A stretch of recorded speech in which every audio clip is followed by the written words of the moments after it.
এক পায়ের উপর ভর করে অযোধ্যার রাম মন্দিরের উদ্দেশ্যে সাইকেল চালিয়ে যাত্রা শুরু করলেন গোবরডাঙ্গার যুবক সৌমিক। যুবকের সাহসী পদক্ষেপকে কুর্নিশ জানালেন স্থানীয়রা। এক পায়ে রাম মন্দিরে যাচ্ছি গোবরডাঙ্গা থেকে। মনের জোর থাকলে সব সম্ভব, আর চেষ্টা করব অযোধ্যা রাম মন্দিরে ওদিন প্রবেশ করার। বছরখানেক আগে জটিল অস্ত্রোপচারে বাদ গিয়েছে যুবকের ডান পা, তবে মনোবল একটুও হারাননি গোবরডাঙ্গার বাবুপাড়ার বাসিন্দা বছর 22-এর যুবক সৌমিক গোলদার। পুণ্য লাভের আশায় বা পায়ের উপর ভর করেই সাইকেল নিয়ে এদিন গোবরডাঙ্গা স্টেশন লাগোয়া রামের মন্দিরে পুজো দিয়ে অযোধ্যার রাম মন্দিরের উদ্দেশ্যে যাত্রা শুরু করলেন এই যুবক। প্রায় 1000 কিলোমিটার সাইকেল চালিয়ে 22শে জানুয়ারি রাম মন্দিরের উদ্বোধনী অনুষ্ঠানে উপস্থিত থাকবেন বলে তিনি জানিয়েছেন আমাদের। ট্রেনে কিংবা বাসে না গিয়ে এক পায়ের উপর ভর করে সাইকেলে করেই কেন অযোধ্যা যাচ্ছেন এই যুবক? তাহলে কি অন্য কোনো বার্তা দিতে চাইছেন?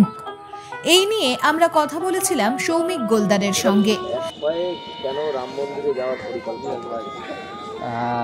এক পায়ে রাম মন্দিরে যাওয়ার উদ্দেশ্য একটি, শ্রী রামচন্দ্র আমাদের ভিতর বিরাজমান প্রত্যেকের ভিতরেই, কিন্তু তার রাজ্যে তিনি ফিরছে দীর্ঘ 500 বছর পরে। তো শ্রী রামচন্দ্রের মন্দিরে বা তার চরণে যাওয়ার ভীষণ ইচ্ছা এবং আগ্রহ নিয়ে আমি আজ গোবরডাঙ্গা থেকে রাম মন্দিরে বেরোচ্ছি। গোবরডাঙ্গা থেকে প্রায় 1000 কিলোমিটার, কিভাবে সম্ভব? এক পায়ে কিভাবে সাইকেল চালাতে?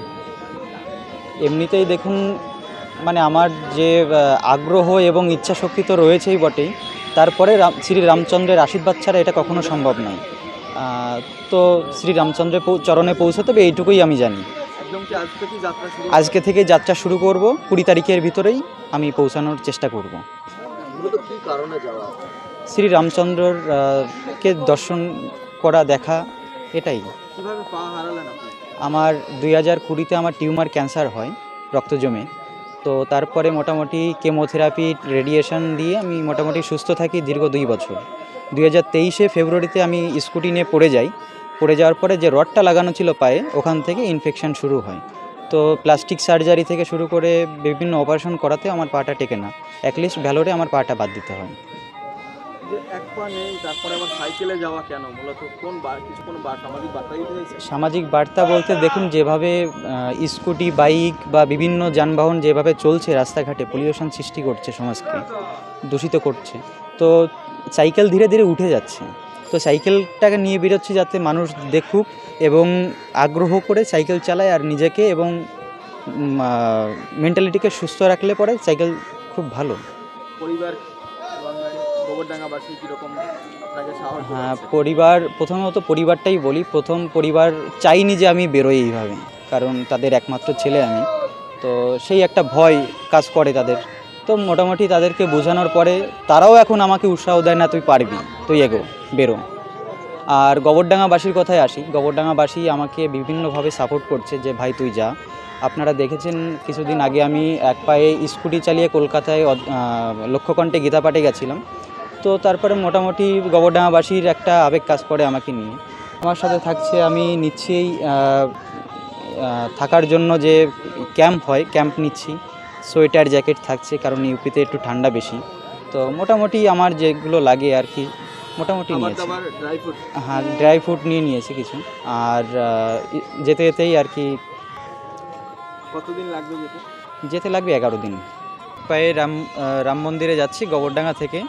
মনের জোর থাকলে সব সম্ভব, আর চেষ্টা করব অযোধ্যা রাম মন্দিরে ওদিন প্রবেশ করার।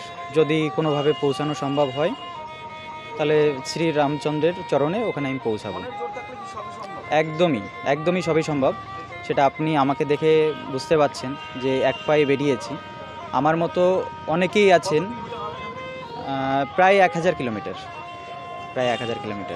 আর আমার আর একটি বার্তা দেব যে আমার মতো যারা কোনোভাবে অ্যাক্সিডেন্টে হাত পা হারিয়েছেন, তাদের উদ্দেশ্যে বলবো যে আসুন, ঘর থেকে বেরোন, আর নিজেকে এবং সমাজকে দেখিয়ে দিন যে আপনিও পারেন। আর ব্যাস এইটুকুই। শারীরিক প্রতিবন্ধকতা নিয়ে আমি যাচ্ছি রাম মন্দিরে।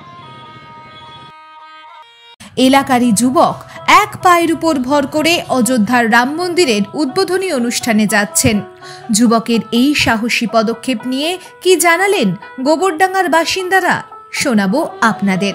এক পা নিয়ে শত প্রতিবন্ধকতা কাটিয়ে আমাদের গোবরডাঙ্গার গর্ব ভাই সৌমিক আজ অযোধ্যার উদ্দেশ্যে রওনা। এটা আমাদের গর্বের বিষয় যে গোবরডাঙ্গার ছেলে ভাই সৌমিক এবং ভাই রাকেশ এরা অযোধ্যার উদ্দেশ্যে রওনা দিয়েছে আজ।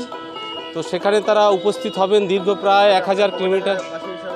আমাদের অবশ্যই শুধু আমাদের এটা গর্বের বিষয়, উনি আরও এগিয়ে যাক, উৎসাহিত হোক, মানে এটাই আমরা চাই। হ্যাঁ, গোবরডাঙ্গার ছেলের পা পড়বে, এতে আমরা খুবই উৎসাহিত। এটা আমাদেরও ছোট ভাই, সেই হিসাবে তাকে আমরা প্রথমে অভিনন্দন জানাচ্ছি। তারপর আমাদের বিশাল গর্বের ব্যাপার যে আমাদের গোবরডাঙ্গা থেকে সে অযোধ্যায় যাচ্ছে। অযোধ্যার তীর্থস্থান রামলালা 22 তারিখে উদ্বোধন, সারা বিশ্ব তার দিকে তাকিয়ে বসে আছেন, সেটা আমাদের আনন্দের ব্যাপার। এবং গোবরডাঙ্গাকে রিপ্রেজেন্ট করছে।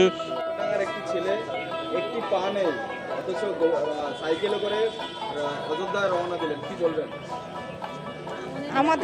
আমাদের তো গর্বের বিষয়। এখান থেকে তো সবাই প্রায়, আমাদের এখানে এমন একটা জায়গা যেন অনেক কিছুই শুনতে পাবেন আপনারা, যেটা আমরা অন্যান্য জায়গায় না যেগুলো শুনিনি সেগুলো এখানে হয়। আমাদের খুব ভালো, ভীষণ ভালো লাগছে। এরকম সাহসিকতা জানি না কার কীরকম আছে, আমাদের তো খুব ভালো লেগেছে। ট্রেন কিংবা বাস বা অন্য কোনো যানবাহনে নয়, একদম সাইকেলে করে গোবরডাঙ্গার যুবক সৌমিক গোলদার তিনি কিন্তু অযোধ্যা পাড়ি দিচ্ছেন। অর্থাৎ 22শে জানুয়ারি যে ধুমধাম করে একদম রাম মন্দির উদ্বোধন হতে চলেছে, সেখানেই থাকবে গোবরডাঙ্গার এই যুবক। গোবরডাঙ্গা থেকে উজ্জ্বল শিকদারের রিপোর্ট, বঙ্গবাণী নিউজ।